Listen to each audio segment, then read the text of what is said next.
Hey everyone.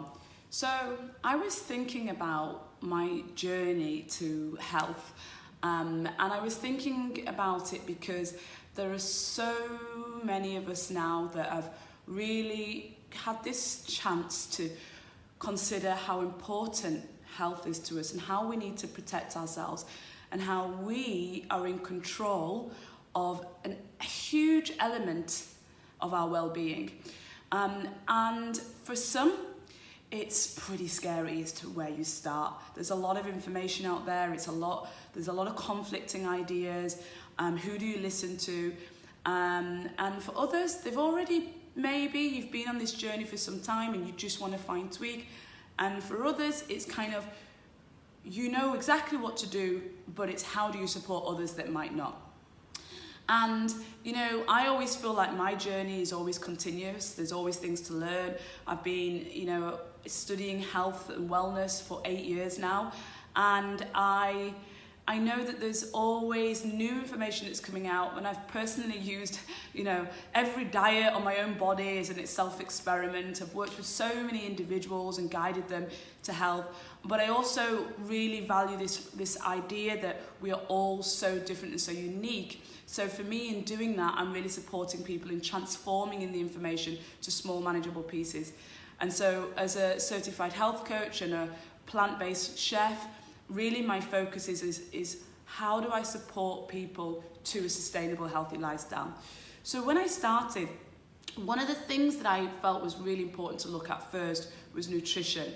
Because, you know, they say you are what you eat, but every single cell in your body, every organ in your body needs a certain nutrition to flourish. And so nutrition really becomes one of the cornerstones of health. So starting with nutrition is a really good place for you if you really feel that you're at the start of that journey. The second place that I looked at is movement. And what for me, I know what was important was to shift from exercise to movement.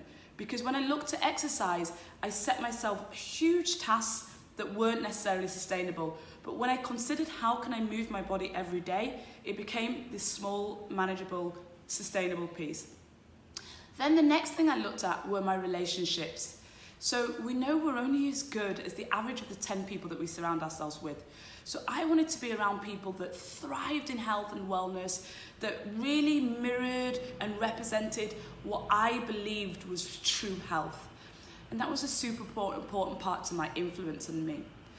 And then the latter stage, which is the area that I still see myself doing the most development around, was around mindfulness. So I started with a meditation practice.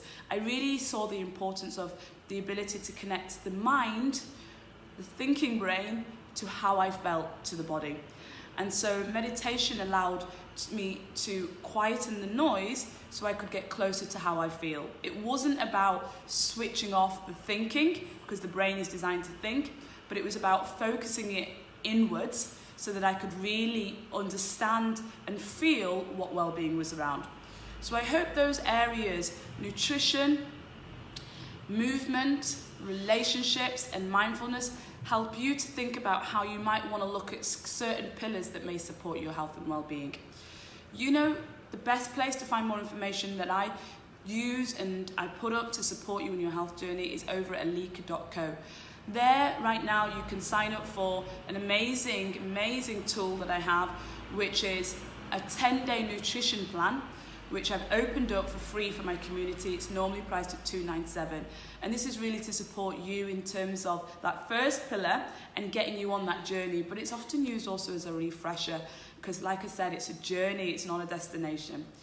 So I hope this is really useful for you. And please, if you feel it's useful for somebody else that may be on that journey, share this video with them and leave your comments below on any challenges that you may be having on any of those pillars as well.